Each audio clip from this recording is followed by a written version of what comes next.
الرحمن الرحیم. میں ہوں آپ کا میزبان محمد عمران فیضی. پروگرام ملاقات کے ساتھ آپ کی خدمت میں ایک دفعہ پھر حاضر ہوں.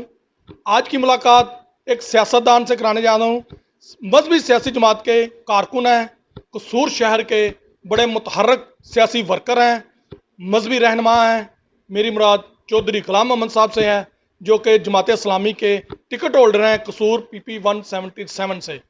ان سے جاننے کی کوشش کریں کہ جب پاکستان نے امیدیں لگا لی ہیں اب جماعت اسلامی سے, کیا جماعت اسلامی پاکستان کی عوام کی نجات دہندہ بنے گی؟ کیا پاکستان کی جماعت اسلامی پاکستان کی عوام کو اس مہنگائی کی دلدل سے بچائے گی؟ جانیں گے چودھری غلام صاحب سے, غلام محمد صاحب سے, کہ وہ اس سلسلے میں. سر کیا حال ہے؟ ٹھیک ہے سر. مجھے پہلے یہ بتائیے گا کہ آپ الیکشن سابقہ جو الیکشن آپ نے لڑا تھا وہ کہاں سے لڑا تھا, کس NA سے لڑا تھا یا MPA سے لڑا تھا, اور موجودہ جو ٹکٹ لیا ہے وہ آپ نے کس حلقے سے لیا ہے, اس کی مدد تفصیل بتائیے.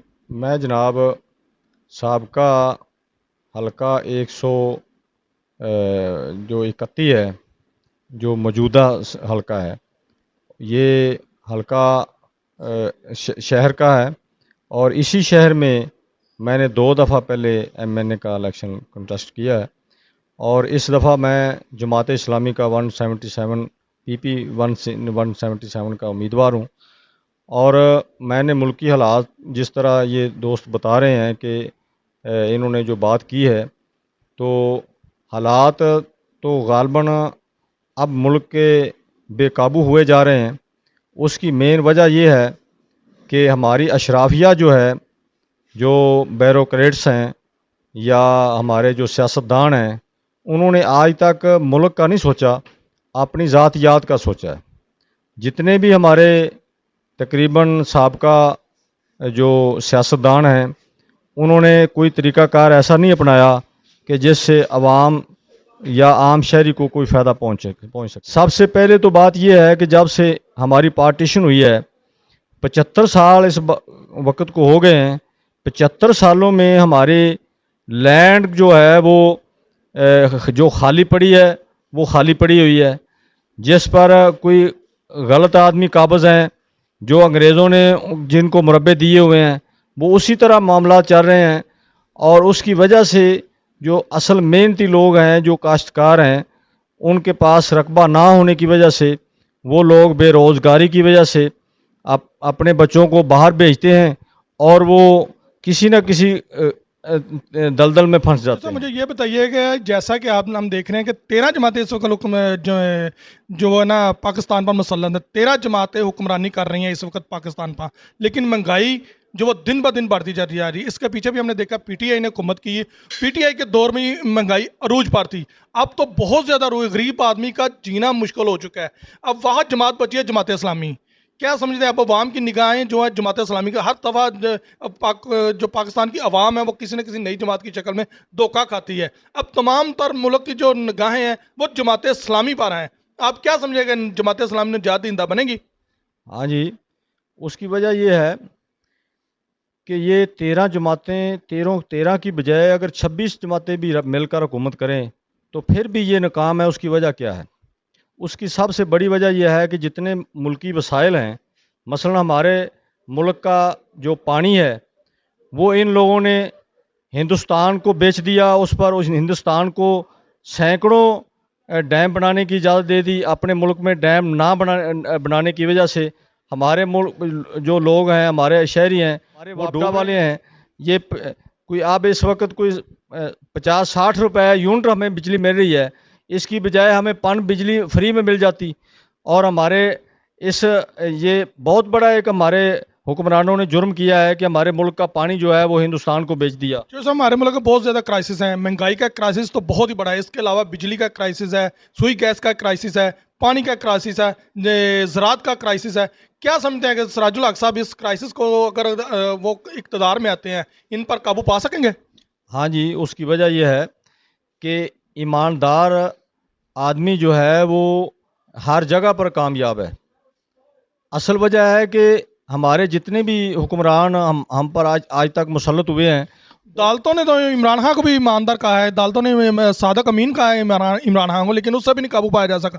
اس کی وجہ یہ ہے کہ عمران صاحب جو ہیں وہ بھی قرضوں پر انہوں نے اپنے آپ کو چلایا.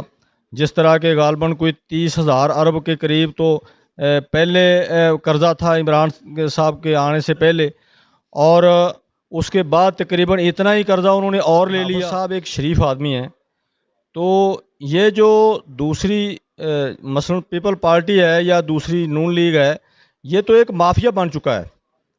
جس طرح کراچی کا امن تباہ ہوا ہے, اسی طرح یہ ہماری یہ جو جماعتیں حکمرانی کر رہی ہیں, یہ پنجاب کے امن کو بھی تباہ کر رہی ہیں. شرافت اور ایمانداری مافیا کا مقابلہ کر سکیں گی؟ جیسے آپ بتا رہے ہیں کہ جماعت اسلامی بے شک ایماندار ہے, شریف جماعت ہے, کیا یہ مافیا کا مقابلہ کر لیں گے؟ ہاں جی, بالکل کرے گی. اس کی وجہ یہ ہے کہ اب ملک انہوں نے اس دہانے پر پہنچا دیا ہے کہ ملک چلنے کے قابل پر پہنچا دیا ہے کہ ملک چلنے کے قابل نہیں رہا. اب یہ اگر بالفرض یہ ٹانکے لگا کر یہ ملک کی حکمرانی اب پھر دوبارہ حاصل کر لیتے ہیں, نون لیگ کر لیتی ہے, پیپل پارٹی کر لیتی ہے, یا اور کوئی جماعت آ جاتی ہے, تو یہ ملک چل نہیں سکے گا. ملک جو ہے وہ بڑی تیزی کے ساتھ ڈیفالٹ کی طرف جا رہا ہے, قرضوں پر قرضے لیے جا رہے ہیں, قرضے ادا کرنے کے لیے قرضے لیے جا رہے ہیں. تو پھر یہ ملک کیسے چلے گا؟ ہماری وسائل جو ہیں وہ انہوں نے جس طرح ہمارا پانی کے وسائل وہ انہوں نے ہندوستان کو بیچ دیے. جو ہمارا آئل کا علاقہ ہے, آئل کی فیلڈ ہے, اس میں ہمیں تیل نہیں ہم نکال رہے, اور وہ بھی ہماری غیر ملکی یہ ایک ایجنڈا ہے جس کے تحت یہ لوگ نہیں کر رہے. ہمارے ملک کا جو سونا تک ان لوگوں نے بیچ دیا ہے جو پہلے اشرافیہ رہے ہیں. تو ان کا جتنی دیر تک احتساب نہیں ہوگا, جتنی دیر تک یہ ان کے وسائل جو لوٹ کر ملک سے باہر لے گئے ہیں وہ واپس ملک میں نہیں آئیں گے, تو اس کا حل نہیں نکل سکے گا. الیکشن وقت پر ہونے چاہیے, لیکن ایماندار لوگوں کی اسمبلی. الیکشن ہوتے ہیں, آپ پی پی 177 کے امیدوار ہیں, اللہ کرے آپ کامیاب ہوتے ہیں, آپ اپنے حلقے کے لیے کیا کریں گے؟ کیا آپ کے ذہن میں ہے ایک مثالی حلقہ بنانے کے لیے؟ ہم تو کیونکہ میں پہلے بھی جس طرح این اے کا بھی میں امیدوار رہا ہوں, تو میں تو قومی جو ہے وہ سیاست کر رہا ہوں, تو ہم تو ملک کے سے سب سے پہلے جو ہے وہ کرپشن کو ختم. ناظرین, چودھری غلام محمد صاحب پی پی 177 جماعت اسلامی کا امیدوار ہیں. انہوں کی باتیں آپ نے سنی, ان کا ویژن بہت کلیئر ہے. ان کا کہنا ہے کہ صرف پاکستان میں کرپشن کو ختم کر دیا جائے تو اس کا حل جو ہے نا وہ صرف اور صرف جماعت اسلامی ہے. جماعت اسلامی واحد جماعت ہے جو ایماندار اور شریف جماعت ہے, اور اس ملک کی مہنگائی کو ختم کرنے کی اہلیت رکھتی ہے. جیسے ہمارا ملک بڑی تیزی کے ساتھ مہنگائی کی دلدل میں جا رہا ہے, اس کو بچانے کے لیے واحد جماعت ہے جماعت اسلامی. آج کی ملاقات کا وقت یہیں پر ختم ہوتا ہے. اگلی ملاقات کے لیے اجازت دیجیے. اگلی ملاقات کس کے ساتھ کریں گے, اس کے لیے ہمارے چینل کو سبسکرائب کریں, لائک کریں, شیئر کریے. اللہ حافظ. پاکستان زندہ باد.